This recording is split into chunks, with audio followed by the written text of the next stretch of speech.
नमस्कार मित्रों, आपका अपने YouTube चैनल पर बहुत बहुत स्वागत और अभिनंदन करते हैं। देखिए, यहाँ पर हम BSTC की क्लास शुरू कर रहे हैं आज।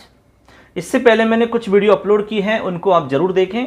यदि आप संस्कृत विषय से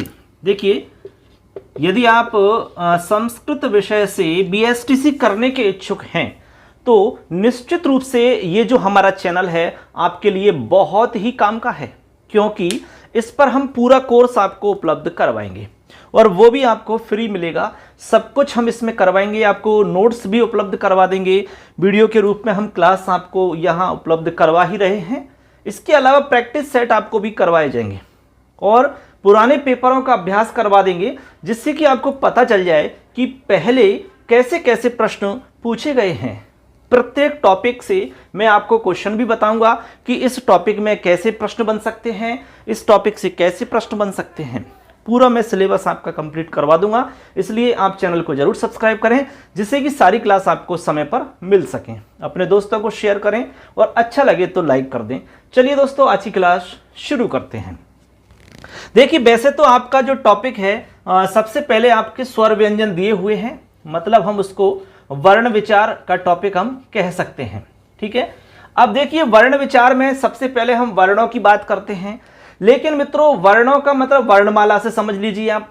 वर्णमाला समझने से पहले हमें माहेश्वर सूत्र जानना बहुत जरूरी है।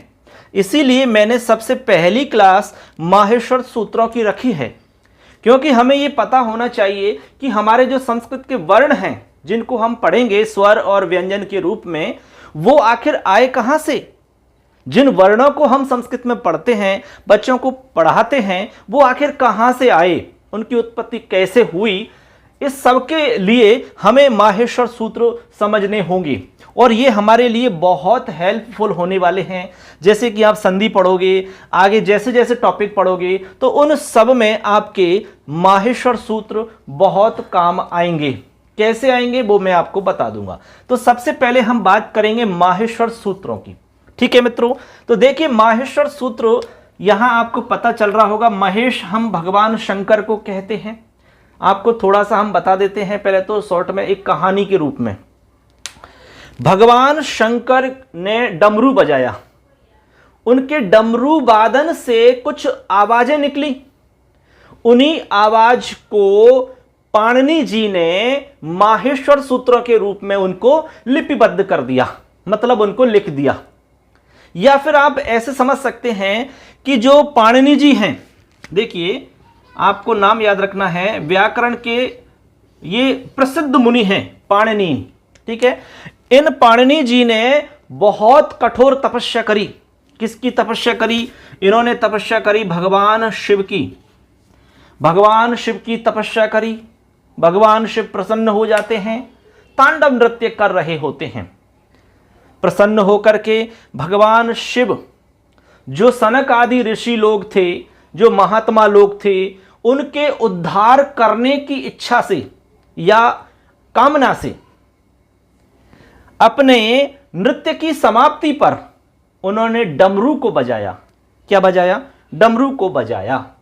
डमरू 2 बार बजाया, एक 9 बार बजाया, फिर कुछ अंतराल के बाद, मतलब सेकंडों के अंतराल के बाद में 5 बार बजाया। तो 9 और 5 14 बार उन्होंने डमरू को बजाया। फिर उस डमरू में से जो आवाज निकली, उन्हीं को माहेश्वर सूत्र कहते हैं, ऐसा माना जाता है। हमारे शास्त्र हमें ऐसा बताते हैं। इसके लिए हमें प्रमाण के रूप में एक श्लोक भी मिलता है, मैं वो भी आपको बता देता हूं। श्लोक है, नृत्तावसाने नटराज राजो ननाद ढक्काम नव पंचवारम उद्धर्तु कामः सनकादि सिद्धान एतद् विमर्शे शिवसूत्र जालम। एतद् विमर्शे शिवसूत्र जालम।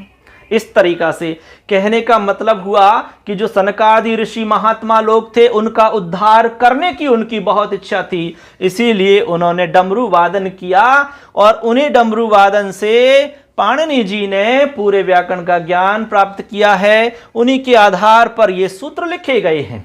ठीक है। तो इन सूत्रों को आपको अभ्यास करना है, इनको थोड़ा सा आप देखोगे तो याद भी हो जाएंगे, आगे आपको बहुत काम आएंगे।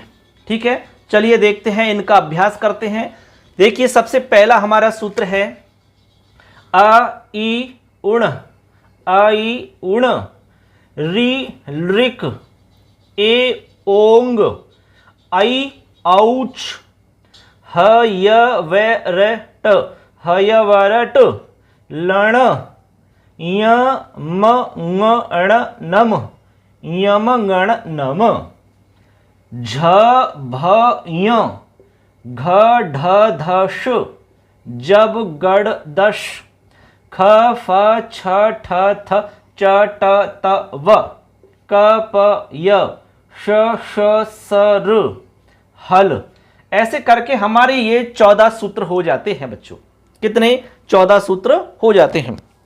अब देखिए इनको हम कैसे बोलेंगे, ये हमने अभी उच्चारण किया, अब इनको हम थोड़ा सा गेप के हिसाब से बोलते हैं, गा के बताते हैं आपको, बहुत अच्छा लगेगा, मजा आ जाएगा, आप भी अभ्यास करना। देखिए एक एक को बोलते हैं। अ इयोन रील रिक ए ओंग आई औ छय व्रट लण, यमगण नम झवया घड़ दश, जवगड़ दस, खफा चटा चटा तव कपया शशर हल।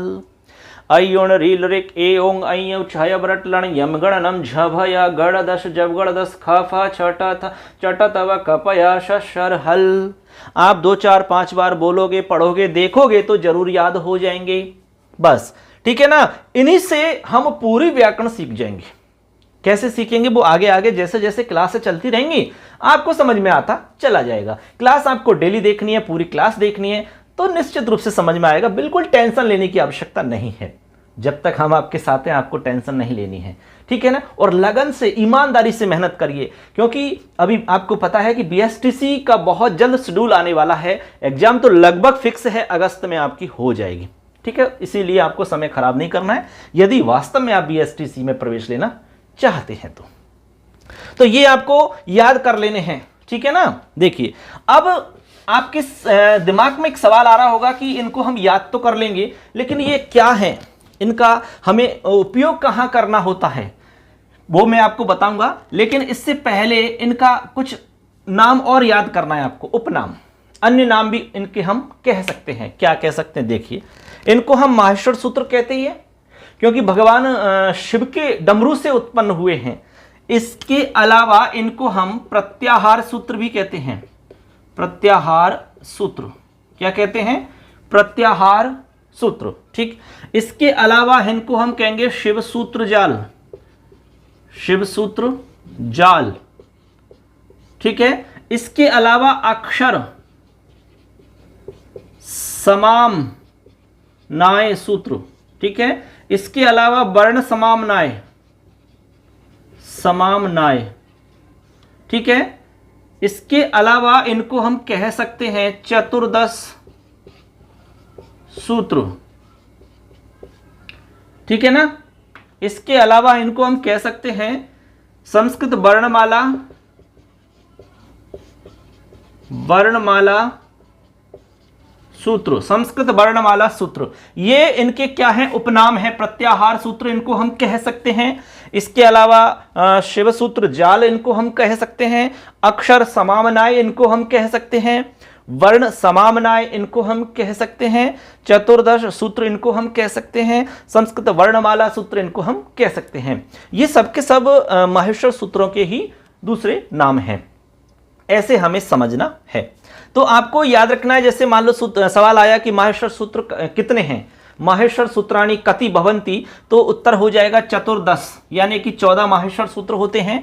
चतुर्दश भी लिखा आ सकता है और इस तरीका से भी लिखा आ सकता है, कोई प्रॉब्लम नहीं आएगी, ठीक है। इसके अलावा देखिए सवाल आ सकता है कि प्रत्याहार सूत्र कितने हैं, या प्रत्याहार सूत्र हम किसे कहते हैं, तो माहेश्वर सूत्रों को कहते हैं। शिव सूत्र जाल में कितने सूत्र हैं, तो 14 सूत्र हैं। 14 सूत्रों की उत्पत्ति कहाँ से हुई है? भगवान शंकर के डमरू से हुई है। हमने आपको श्लोक बोल के बताया था, उस श्लोक के आधार पर हम ये समझते हैं, क्योंकि हमें शास्त्रों में ये प्रमाण के रूप में हमें प्राप्त होता है। मैं अभी वो श्लोक भी आपको लिख कर बता दूंगा। अभी आप ये नोट कर लीजिए, लिख लीजिए, फटाफट लिखो सभी लोग। या तो आप स्क्रीनशॉट ले लीजिए, बाद में लिख सकते हैं आप, ठीक है ना।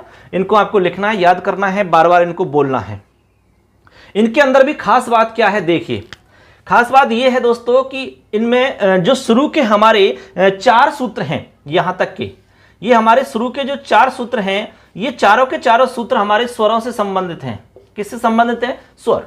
यानी कि हमारे 4 सूत्र स्वरों के बारे में आपको बताएंगे। मान लो सवाल पूछा जाता है कि माहेश्वर सूत्रों में कितने सूत्र आपके स्वरों से संबंधित हैं, तो उत्तर हो जाएगा 4 सूत्र हैं। पहल के शुरू के देखो अ इ उण ऋक ए ओंग आई औच। इसके बाद में जितने भी सूत्र हैं उन सब में व्यंजन आएंगे। क्या आएंगे? व्यंजन। तो इस तरीका से हमने इनको 2 जगह बांट दिया, एक तो 4, ठीक है, शुरू के 4, और बाद वाले कितने हो गए भैया? बाद वाले 10 हो गए। तो 4 जो हैं ये तो हो गए आपके स्वरों से संबंधित, और 10 जो हैं ये आपके व्यंजन से संबंधित हो जाते हैं। समझ गए? इसी के अंदर स्वर हैं। अब स्वर देखिए कैसे, अब मैं आपको स्वर निकाल के बताता हूं इन्हीं में से। देखिए यहां पर कैसे हैं स्वरों से संबंधित। यहां पर देखिए इन सूत्रों के लास्ट वाला वर्ण हमें काउंट नहीं करना होता है, तो आप शुरू से स्टार्ट हो जाइए अ ई उ, और इसको हमें काउंट नहीं करना है। री री, इसको हमें काउंट नहीं करना है। ए ओ ng, इसको काउंट नहीं करना है। आई औच, इसको काउंट नहीं करना है, क्योंकि लास्ट वाले को काउंट नहीं करते हैं।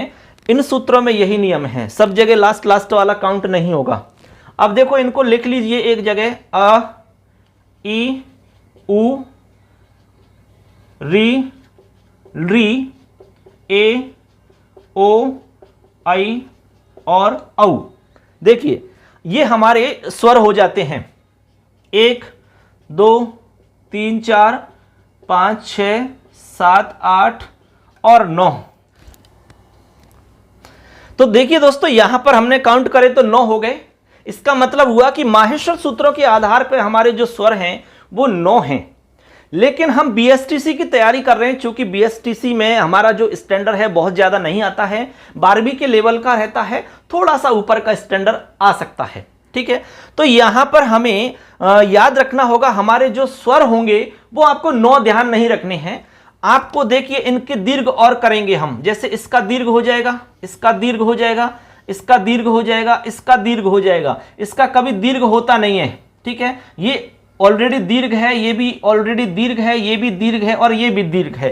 तो आप देख सकते हैं इनका दीर्घ हो जाएगा। तो देखिए 4 और प्लस कर लीजिए आप, यानी 9 में आप 4 और जोड़ लेंगे। इसका दीर्घ आप देखो ए के बाद में आ, ई, ऊ और ये री, ऐसे करके आप 4 और जोड़ेंगे तो 9 + 4 बराबर आपके 13 होते हैं। तो आप यहां पर 13 स्वर याद रख सकते हैं बीएसटीसी की तैयारी के हिसाब से। जैसे जैसे आप स्टैंडर्ड आपका बढ़ेगा, रीट की आप आगे तैयारी करोगे, तो वहां पर थोड़ा सा क्वेश्चन का स्टैंडर्ड बढ़ जाता है, लेवल बढ़ जाता है वहां पर। तो वहां पर स्पष्ट वैसे तो आता है लिखा हुआ कि भाई माहेश्वर सूत्रों के आधार पर ही आपको जवाब देना है, पाणिनीय शिक्षा के आधार पर ही आपको जवाब देना है, या सामान्य सवाल पूछा जाता है, तो वो अलग अलग हमें ध्यान रखना होगा। लेकिन यहां तो आपको 13 ध्यान रख लेने हैं। यदि ऑप्शन में नहीं है 13 तो 9 आंसर होगा, यदि 9 और 13 दोनों है तो आपको 13 आंसर कर देना है, ठीक। ये आपको समझ लेना है इसमें। इसके बाद में जो बच गए हमारे सबके सब, इनमें क्या है? आपके व्यंजन हैं। कितने व्यंजन हैं? तो व्यंजन आप जोड़ोगे, लास्ट वाले को हटा लीजिए। देखिए आप टोटल जोड़ लीजिए, आपको 33 व्यंजन मिलेंगे। आप काउंट करके देख सकते हैं। ये देखिए लास्ट का हम हटाते हैं तो आपको यहां पर 33 व्यंजन मिल जाएंगे। तो ऐसे करके हमारे व्यंजन तो 33 हो जाते हैं और हमारे जो स्वर हैं वो हो जाते हैं 13। ये हम केवल अभी सामान्य सी जानकारी दे रहे हैं। मैं आगे जाके आपको स्वर व्यंजन और डिटेल से बता दूंगा, अच्छे से समझा दूंगा, उनको डिवाइडेशन करके बता दूंगा। एग्जाम में कैसे सवाल उनमें से आ सकता है वो मैं अलग से आपको बता दूंगा। आपको अभी फिलहाल में इतना समझना है, ठीक है। अब देखिए आपको पता चल गया कि भाई पाणिनि जी ने तपस्या करी तो भगवान शंकर प्रसन्न हुए, डमरू उन्होंने बजाया, उस डमरू में से ये आवाजें निकली, इन्हीं को उन्होंने लिपिबद्ध कर दिया, इन्हीं को लिख दिया, और इन्हीं सूत्रों के आधार पर बच्चों उन्होंने एक बहुत विशाल, एक महान ग्रंथ की रचना करी। किसने? पाणिनि जी ने। याद रखना पाणिनि जी ने इन्हीं सूत्रों के आधार पर एक महान ग्रंथ की रचना कर डाली, जिसको पूरी दुनिया मानती है, जो हमारे संस्कृत व्याकरण का आधार ग्रंथ है। कौन सा है वो ग्रंथ? उसका नाम है दोस्तों अष्टाध्यायी। क्या नाम है? अष्टाध्यायी। अष्टाध्यायी जो ग्रंथ है ये भगवान पाणिनि जी ने लिखा है। इसमें लगभग 4000 सूत्र हैं बच्चों, लगभग 4000 सूत्र हैं, और इन्हीं के आधार पर इन्होंने सूत्रों की रचना की है। ऐसे आपको समझना है। अब इसी के साथ में मैं आपको एक महत्वपूर्ण जानकारी और दे देता हूं। संस्कृत व्याकरण में 3 मुनि प्रसिद्ध हैं। कितने? 3 मुनि। क्योंकि यहां से चूंकि प्रश्न पूछा जाता है, इसलिए मुझे बताना यहां जरूरी है। ठीक है, तो मैं यहां पर तीनों मुनियों को क्लियर कर देता हूं आपको। मैं एक बार इसको मिटा देता हूं। ठीक है, अब हम जानेंगे कि संस्कृत व्याकरण में त्रिमुनि कौन कौन है। त्रिमुनि से रिलेटेड क्वेश्चन आया हुआ है। इनके ग्रंथ का नाम भी हमें ध्यान रखना होगा, क्योंकि ग्रंथ के नाम से रिलेटेड भी प्रश्न हमारा पूछा गया है बीएसटीसी में। देखिए, संस्कृत व्याकरण के त्रिमुनि, संस्कृत व्याकरण के त्रिमुनि। अब देखिए, ये आप टॉपिक डाल लेंगे, संस्कृत व्याकरण के त्रिमुनि। 3 मुनियों में देखिए, सबसे पहले नाम याद रखना है पाणिनि। ठीक है, इनके ग्रंथ का नाम है बच्चों अष्टाध्यायी। अष्टाध्यायी। ठीक है, नंबर 2 पे याद रखना कात्यायन। कात्यायन का दूसरा नाम है बच्चों वररुचि। याद रखना, कई बार कात्यायन नाम नहीं आता है तो वररुचि आ सकता है, बिल्कुल घबराने की आवश्यकता नहीं है। इनका जो ग्रंथ है वो है वार्तिक माला। इन्होंने वार्तिक लिखे हैं, वार्तिक माला या वार्तिकम भी ऐसा आ सकता है। ठीक है, इसके बाद में लास्ट और 3 नंबर पे है आपके पाणिनि, कात्यायन और पतंजलि। पतंजलि, पतंजलि जी का बहुत ही फेमस ग्रंथ है बच्चों, आपने भी देखा होगा, महाभाष्यम। महाभाष्यम। अब देखिए, ये हमारे त्रिमुनि हो जाते हैं। पाणिनि जी ने अष्टाध्यायी की रचना की है, कात्यायन जी ने वार्तिक माला या वार्तिकम की रचना की है, और पतंजलि जी ने महाभाष्य की रचना की है। सवाल आ सकता है कि पाणिनि जी के प्रसिद्ध ग्रंथ का नाम क्या है? अष्टाध्यायी। कात्यायन जी के ग्रंथ का नाम वार्तिक माला या वार्तिकम, पतंजलि जी के ग्रंथ का नाम महाभाष्यम। इस तरीका से सवाल आपका इसमें से पूछा जा सकता है। तो ऐसे करके हमारी जो आज की क्लास है केवल एक सामान्य परिचय से रिलेटेड है। हम धीरे धीरे आपको टॉपिक पर लेके चलेंगे। मैं ये चाहता हूं कि आपको संस्कृत बहुत अच्छे से समझ में आए, इसलिए मैंने थोड़ा सा जीरो से स्टार्ट किया है।